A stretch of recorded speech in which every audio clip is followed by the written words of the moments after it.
The pen that knew everything, CIA's tiny gadgets of the Cold War was not merely a battle of armies or ideologies. It was a war fought in the invisible spaces between nations, where whispers and secrets carried the weight of empires. Within the CIA, a quiet revolution was taking place in the shadows of Washington, D.C., and scattered safehouses across Europe.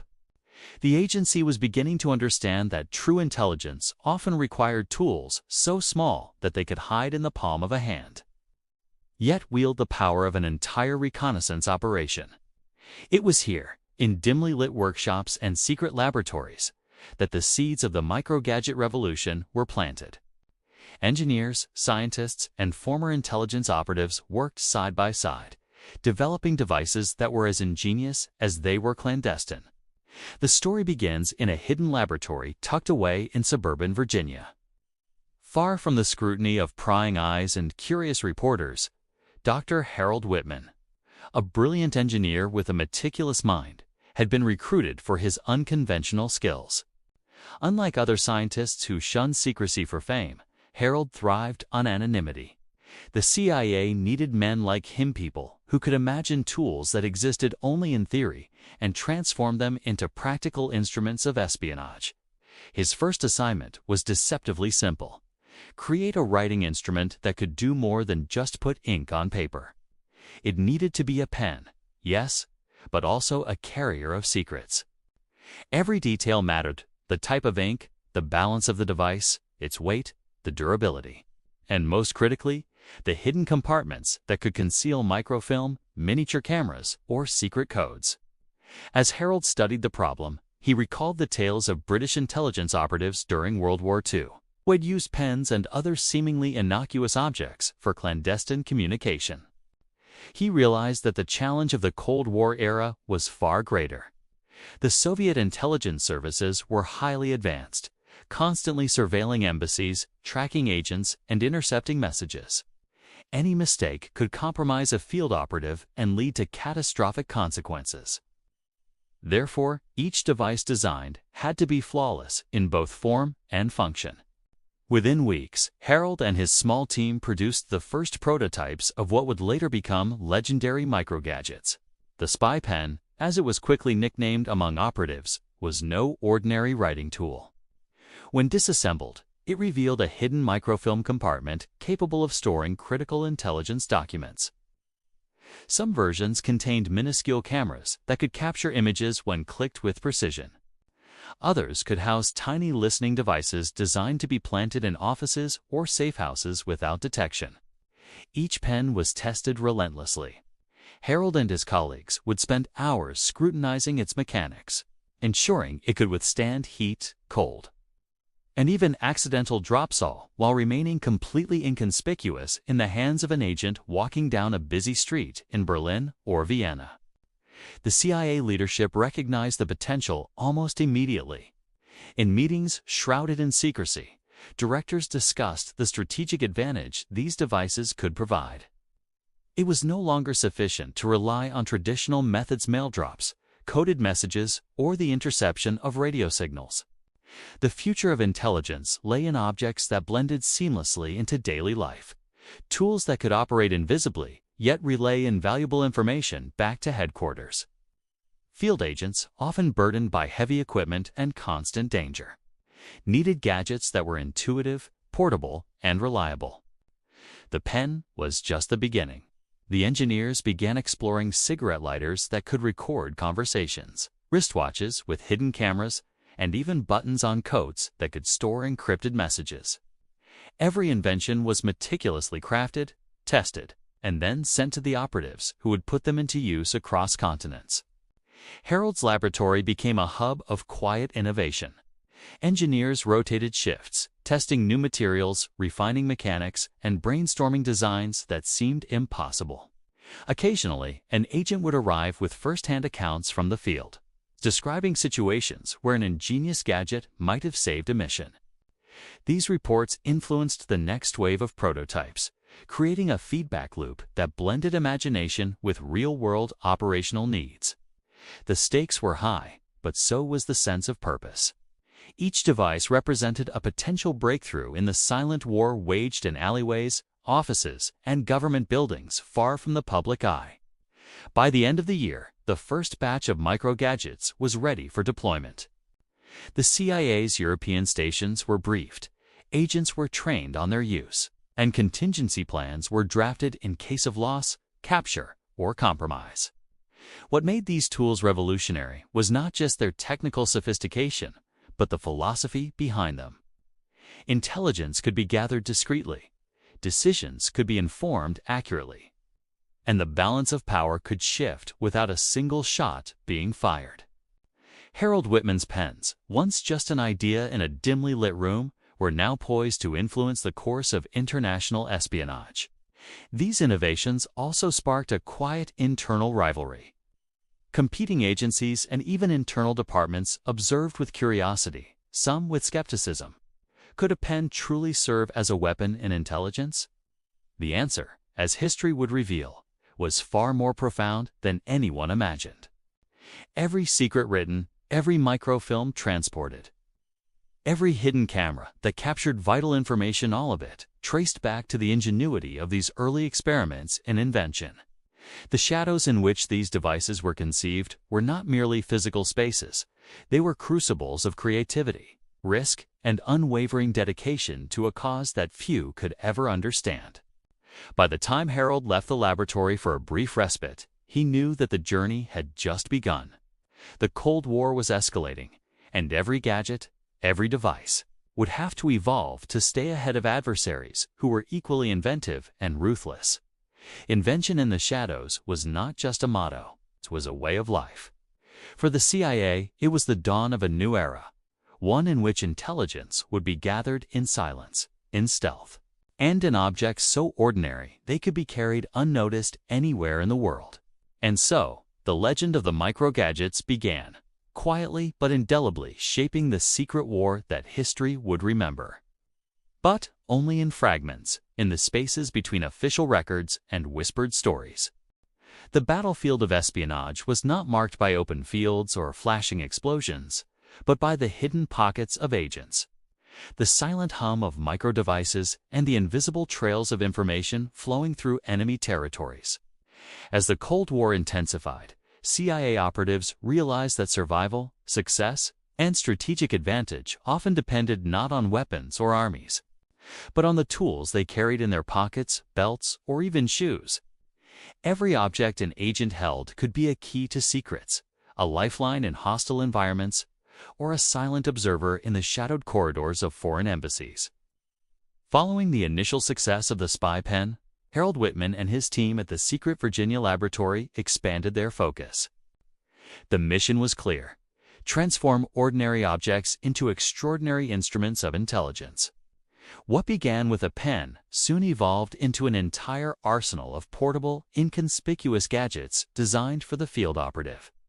Pocket watches with hidden cameras, cigarette lighters that recorded conversations, compasses concealing microfilm, and even buttons on clothing with encrypted message storage were conceived with meticulous precision. Each invention was designed to fit seamlessly into an agent's daily routine, invisible to anyone but the trained user. Field agents quickly learned the art of using these gadgets creatively. A simple fountain pen could record clandestine meetings, capture written codes, or carry minute details of enemy installations. A pocket watch could silently photograph an office without raising suspicion. Even a seemingly trivial matchbox could serve as a miniature storage device for vital intelligence. Every item was engineered to withstand environmental hazards: rain, heat, cold, or accidental drops, ensuring reliability in the unpredictable theaters of espionage. The pocket arsenal became an extension of the agent himself, as essential as training, as vital as instinct. Agents stationed in Berlin, Vienna, and Istanbul reported back on the utility of these tools. They described moments when a gadget disguised as a cigarette lighter or a fountain pen had provided critical intelligence that might have otherwise been lost. Every device represented countless hours of development and testing. Yet in the field, they were effortless, almost magical. Their success rested not only on engineering but on understanding human behavior. the psychology of surveillance, and the patterns of enemy attention. Operatives could gather information silently while appearing completely ordinary, blending into cafes, streets, or diplomatic receptions without drawing notice. Within the CIA, the success of the pocket arsenal prompted new strategies. Training sessions were conducted to ensure agents mastered the subtle art of using these gadgets without detection. Engineers and operatives collaborated closely, providing feedback and refining designs. A pen that initially stored microfilm could now also capture microscopic images. A watch initially meant to record conversations could now also encrypt messages for secure transmission. This iterative process blurred the lines between invention and intelligence gathering, creating devices that were as intelligent as the operatives themselves. However, the creation of these tools was not without challenges. The engineers had to balance size, functionality, and secrecy. A pen too bulky would betray its purpose. A camera too delicate would fail in the field. Materials had to be sourced discreetly, and every component was tested rigorously under conditions mimicking real-world missions. Failures were common, but each setback only pushed the team to innovate further, driving the development of more resilient and effective gadgets. These trials, conducted away from public scrutiny, forged the foundation of a covert technological revolution. The agents, on the other hand, learned to think creatively with their pocket arsenal. A meeting in a bustling cafe could turn into a treasure trove of intelligence simply by knowing which device to activate and when. A seemingly mundane interaction, like handing over a notebook or adjusting a coat button, could transmit vital information across continents. These gadgets allowed operatives to collect, store, and relay intelligence with unprecedented efficiency, making them formidable players in the silent chessboard of the Cold War. By the end of this phase, the CIA's micro-gadget program had evolved into a sophisticated system of miniature espionage tools that could be carried invisibly, used effortlessly, and adapted creatively. The spy pen had become the blueprint for a new generation of intelligence instruments, proving that in espionage, even the smallest object could wield immense power. The pocket arsenal was no longer a novelty. It was the backbone of field operations, silently shaping the outcomes of missions and, by extension, the strategic balance between nations. The essence of intelligence during the Cold War was not in overt confrontations or grand military maneuvers, but in the hidden currents of information that flowed silently across borders. Each message, each instruction, and each report carried the weight of strategy, diplomacy, and human lives. As the CIA expanded its micro-gadget program, the need to transmit intelligence securely and discreetly became paramount. It was not enough for agents to gather information. They had to ensure that the secrets reached headquarters without interception, without detection, and without arousing suspicion from the ever-watchful Soviet surveillance apparatus.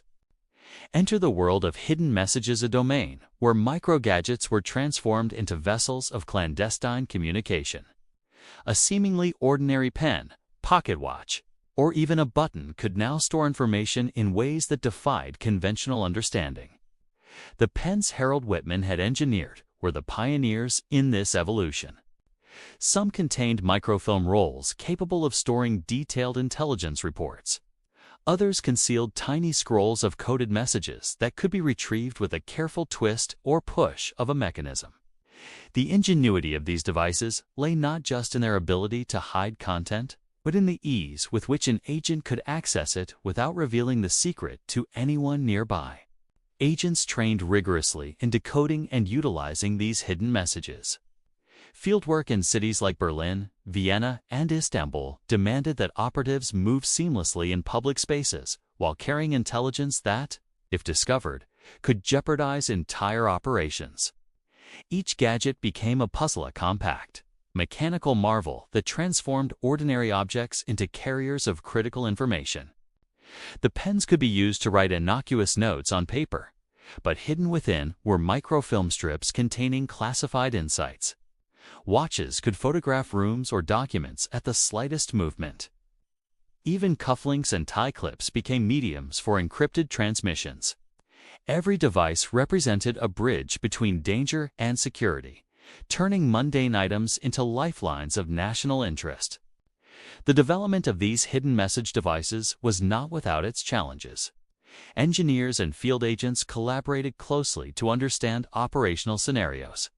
A pen that could store microfilm had to survive rain, heat, and accidental drops. Cameras embedded in watches needed precise lenses that could capture high-quality images in dimly lit rooms. Every mechanism had to be silent, efficient, and reliable. For a single failure could compromise not only the mission, but the agent's life. The iterative process of testing, feedback, and refinement ensured that only the most dependable tools reached the hands of operatives, making them effective and trustworthy companions in the shadows. Once deployed, these gadgets proved revolutionary. A meeting in a crowded cafe could be transformed into an intelligence operation. A simple handshake could convey encoded information. A routine delivery of documents could hide volumes of critical data within devices that appeared ordinary to the untrained eye. The Hidden Messages program allowed the CIA to maintain a flow of intelligence that was both continuous and secure, even under intense scrutiny by adversaries. Agents adapted to their pocket arsenals, integrating them into daily routines, blending technology with subtlety, and mastering the art of invisible communication. Beyond practical functionality, the psychological impact of these hidden messages was profound. Agents could operate with confidence, knowing that their efforts to gather intelligence were backed by tools capable of outwitting even the most sophisticated surveillance systems. Opposing intelligence networks, unaware of the intricacy of these devices, often underestimated the flow of information reaching CIA headquarters. The clandestine movement of intelligence became not just a matter of technology, but of strategy, foresight, and human ingenuity. By the close of this phase, the CIA had established an extensive network of operatives equipped with micro-gadgets designed specifically for hidden messaging. The pens, watches, and miniature devices had evolved from experimental curiosities into indispensable instruments of espionage. Each mission, each observation, each transmitted secret solidified the role of micro-gadgets as critical enablers of Cold War intelligence. The invisible currents of information once vulnerable to interception and exposure now flowed with unprecedented security, transforming the landscape of covert operations and establishing the CIA as a master of secrets concealed in plain sight. The art of espionage has always thrived on illusion. In the shadowed corridors of the Cold War, truth and deception were interchangeable tools, and the CIA had learned that the most powerful instruments were often those the enemy could never see coming. After the success of micro-gadgets for hidden messages, a new challenge arose, not merely to gather intelligence, but to manipulate perception itself. Agents needed tools that could mislead, distract, and confuse adversaries, creating opportunities for the mission to succeed without a single shot fired. In workshops hidden beneath layers of secrecy, engineers and field operatives collaborated to turn ordinary objects into masterful instruments of deception. A simple fountain pen, for example, could not only carry microfilm but also emit signals that triggered surveillance equipment to record false movements, masking the agent's true intentions. Pocket watches were equipped with decoy lenses that misled observers, while seemingly benign cigarette lighters could trigger remote devices or leave false traces of activity to confuse enemy counterintelligence. Each device had to function perfectly under scrutiny. Failure would expose both the operative and the secrets they carried. Field operatives were trained relentlessly in the subtle psychology of deception. A meeting in a crowded room became a complex interplay of gestures, concealed devices, and carefully orchestrated distractions. An agent could appear to casually jot notes in a notebook while simultaneously sending encrypted signals to headquarters. A pen might record a meeting while projecting a decoy microfilm for a potential observer. Every tool was designed not only to gather intelligence, but also to mislead those who sought to intercept it. the ingenuity behind these tools extended beyond mechanics into human behavior. Designers studied the habits and perceptions of enemy intelligence officers, predicting how they would react to certain stimuli. This allowed gadgets to be crafted that exploited predictable responses, creating a dual layer of deception where the enemy was not merely unaware of the truth, but actively misled by what they thought they observed. Operatives became living illusions, their equipment an extension of the art of misdirection. Operational success depended on precision and timing. A single miscalculation in the use of a deceptive gadget could compromise months of planning. Therefore, extensive simulations and field exercises were conducted. Agents rehearsed meetings, document exchanges, and casual encounters to ensure that every gadget functioned seamlessly within the flow of real-world situations. The line between reality and delusion became so finely tuned that adversaries often left with a fabricated understanding, while the CIA extracted the true intelligence without detection. These tools of deception were not static. Engineers constantly refined mechanisms, integrating lessons learned from field reports. Cameras became smaller, decoy functions more sophisticated, and hidden communication channels more secure. The creative collaboration between operatives and inventors fostered a cycle of innovation, ensuring that CIA agents stayed one step ahead of adversaries who were equally determined and resourceful. The strategic impact was immense. Missions that might have seemed impossible were accomplished through the clever use of deception. Entire operations were redirected, enemy attention misled, and critical information secured all through the discreet application of micro-gadgets designed to manipulate perception. The balance of power in intelligence gathering shifted subtly, yet profoundly, as the art of deception became as essential as the intelligence itself. By the end of this phase, the CIA had transformed ordinary objects into tools capable of shaping reality for both operatives and adversaries. The micro-gadget program had matured from simple hidden messages into a sophisticated system where deception and intelligence gathering operated in perfect harmony. In the Cold War, victory was not only about what one knew, but what one could make the enemy believe. And the tools of deception became the silent, unseen weapons that defined a new era of espionage. In the high-stakes world of Cold War espionage, surveillance was more than observation, was power. Knowing what the adversary did not know could determine the success or failure of entire operations. Yet, conventional methods of spying hidden observers, listening posts, or bugged rooms were increasingly vulnerable to detection. The CIA recognized that intelligence gathering demanded tools that were virtually invisible, capable of recording, observing, and reporting without betraying their presence. Thus was born the concept of the invisible eyes. Harold Whitman and his team, now seasoned from months of successful micro-gadget deployment, focused on miniaturization like never before. Cameras no larger than a pencil eraser could capture a full room, while microphones embedded in ordinary items light switches. Coat buttons, even table legs recorded conversations with startling clarity. These devices were designed not just for stealth, but for durability, capable of functioning under harsh conditions, extreme temperatures, or accidental knocks. Each microcamera or microphone was a marvel of engineering, balancing precision optics and sensitive recording equipment within objects that appeared perfectly mundane. Field agents quickly adapted to these invisible tools. In a bustling cafe in Vienna or a shadowed alley in Berlin, an operative could carry multiple devices without raising suspicion. A briefcase might contain a hidden lens that observed an entire room. A pen left on a desk could silently transmit data to a secure receiver. The Invisible Eyes program allowed the CIA to monitor enemy activity continuously, ensuring that even the most cautious adversaries were never fully aware of being watched. Every detail captured the movement of key personnel. The exchange of secret documents or subtle gestures could become critical intelligence for headquarters. The invisible surveillance devices also revolutionized how missions were planned and executed. Agents could now map entire locations remotely, understand patterns of behavior, and predict enemy strategies with unprecedented accuracy. Operations that once relied on luck or intuition were now informed by real-time observation and meticulous data collection.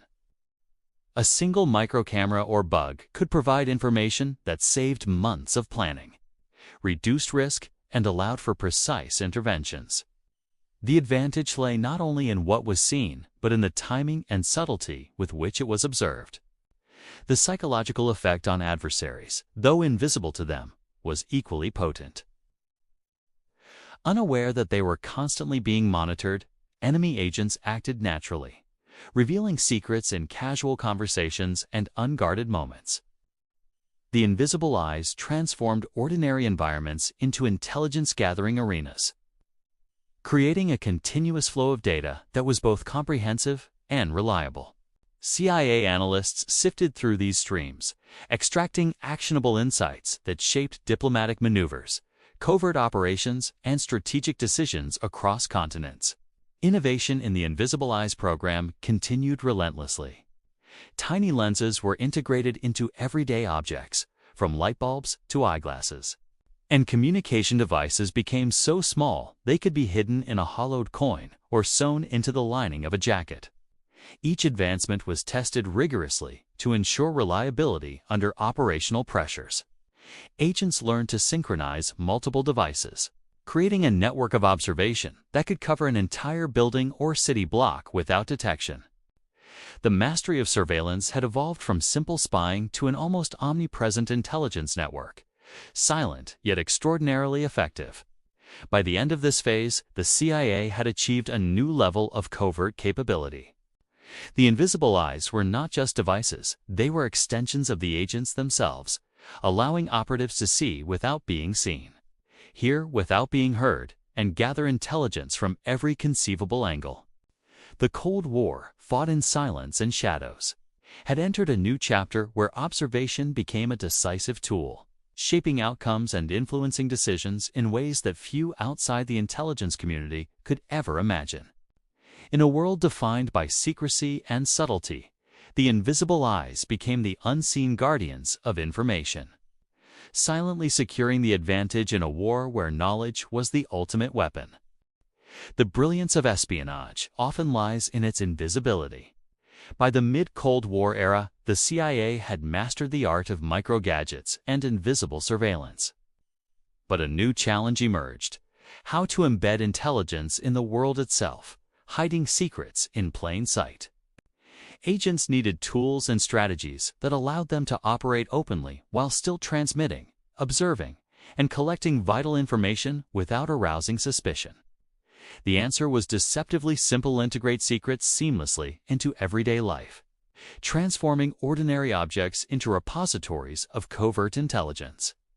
Field agents became masters of disguise, not only in appearance, but in the very tools they carried. Ordinary objects, books, pens, lighters, eyeglasses, and even clothing were ingeniously adapted to hide critical information.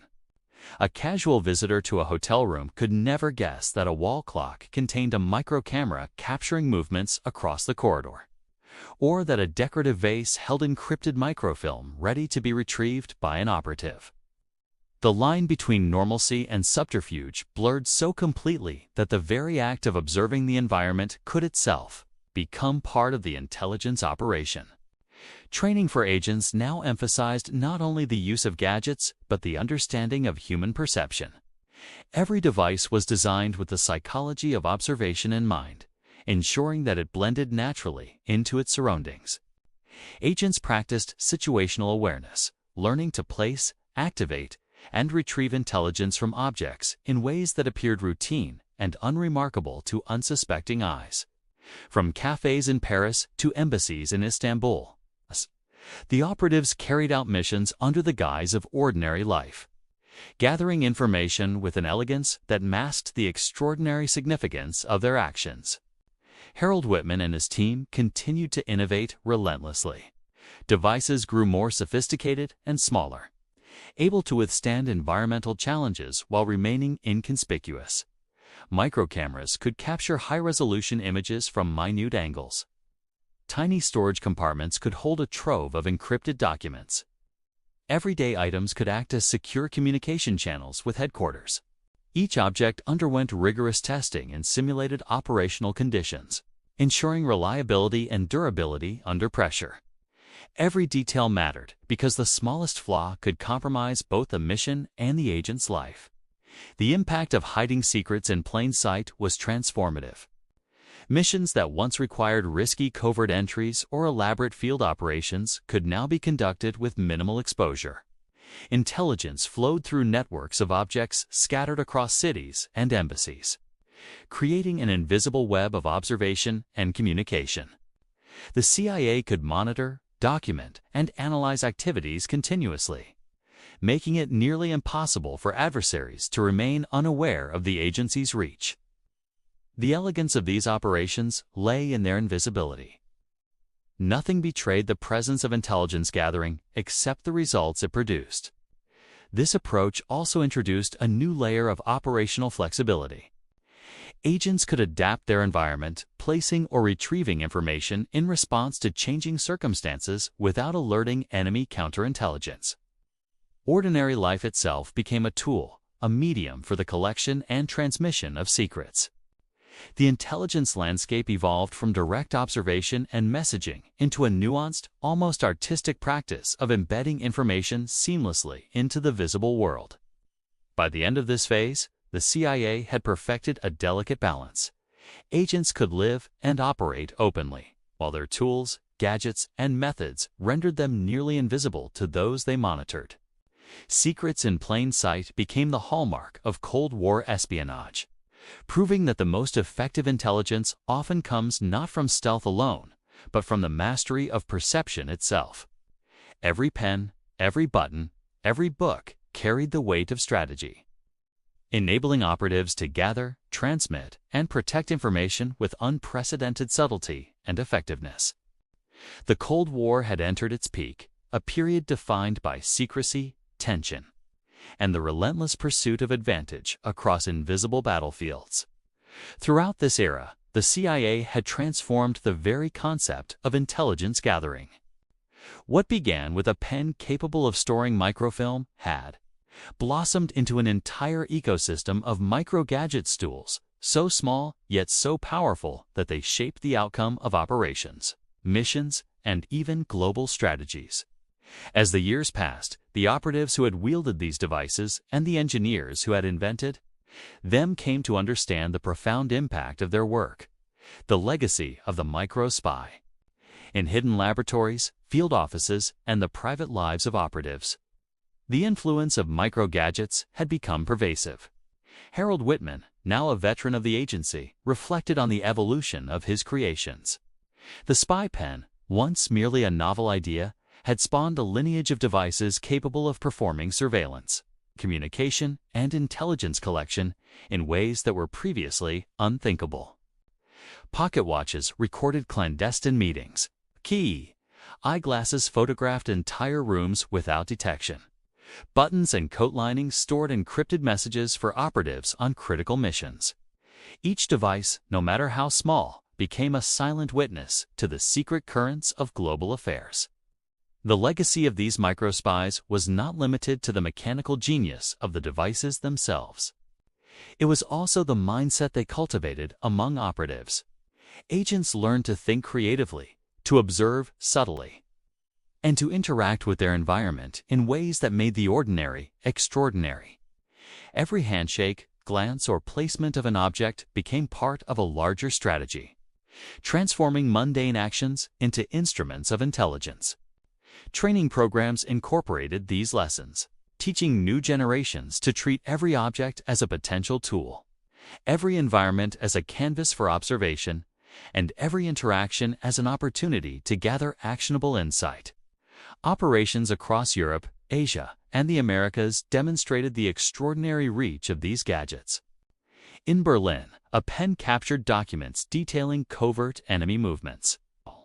In Vienna, a wristwatch recorded conversations that revealed intricate networks of spies. In Istanbul, a hollowed coin transported critical encrypted data across guarded checkpoints. The CIA's ability to collect intelligence invisibly allowed it to anticipate moves, counter threats, and protect assets in ways that often went unnoticed, even by other intelligence organizations. The micro-gadget program had become a force multiplier, enhancing human skill with technological ingenuity. Beyond operational success, the legacy of the micro-spy reshaped the culture of espionage itself. The Cold War had been fought as much in laboratories and workshops as in embassies and field offices. Engineers and inventors gained recognition not just for technical innovation, but for strategic foresight. Every microcamera, recording device, or concealed compartment represented countless hours of meticulous design, testing, and collaboration with operatives who understood the realities of fieldwork. The iterative process of feedback and refinement ensured that the gadgets remained relevant, reliable, and effective, even as adversaries developed countermeasures. This legacy extended far beyond the immediate outcomes of individual missions. The philosophy behind these gadgets: thinking small to achieve big, blending creativity with technical precision, and leveraging everyday objects to conceal extraordinary capability, the groundwork for modern intelligence technology. Future generations of spies would inherit this mindset, adapting it to digital surveillance, cyber operations, and remote reconnaissance. But the principles remained unchanged. Intelligence thrives when it is subtle, invisible, and seamlessly integrated into the environment. The human stories intertwined with these devices were equally compelling. Agents who had carried pens, watches, and other micro-gadgets often recounted moments of ingenuity that saved lives or prevented catastrophic failures. A hidden camera in a briefcase might have prevented a covert operation from being compromised. A cleverly designed compartment in a jacket could transport vital information across borders without raising suspicion. These seemingly minor interventions cumulatively shaped the course of history in ways that were never recorded in public documents. Yet, their impact was profound and enduring. By the end of the Cold War, the micro-gadget program had become legend within the CIA. The devices themselves continued to evolve. But the true legacy lay in the philosophy and culture they instilled. Every operative who learned to operate in the shadows, every engineer who designed with meticulous care, and every mission executed with precision contributed to a lineage of intelligence work defined by ingenuity, discretion, and resilience. The microspy was no longer a mere concept. It had become a paradigm for covert operations, teaching the world that the smallest tool could wield the greatest power when guided by skill, creativity, and strategy. The legacy of the microspy also served as a bridge between past and future intelligence practices. Lessons learned in the shadowed workshops of the Cold War informed modern surveillance, digital espionage, and cyber intelligence. The mindset of anticipating enemy behavior, blending technology with subtlety, and converting ordinary objects into instruments of strategy became a guiding principle for operatives navigating a world defined by rapid technological change and complex geopolitical challenges. The spy pen, and all that followed, symbolized not just a gadget, but an enduring approach to espionage, one where creativity, precision, and invisibility reigned supreme. As the CIA reflected on decades of clandestine operations, the contribution of microgadgets and the agents who wielded them could not be overstated. In missions that demanded silence over sound, subtlety over force, and cunning over confrontation, the tools of the microspy proved indispensable. They transformed the invisible currents of intelligence into actionable insight, allowing the agency to operate at the edge of human capability and technological innovation. The Cold War may have ended, but the principles, inventions, and mindset cultivated during that era continued to shape the future of espionage, an enduring testament to the ingenuity of those who worked in the shadows, crafting the invisible weapons that changed the world.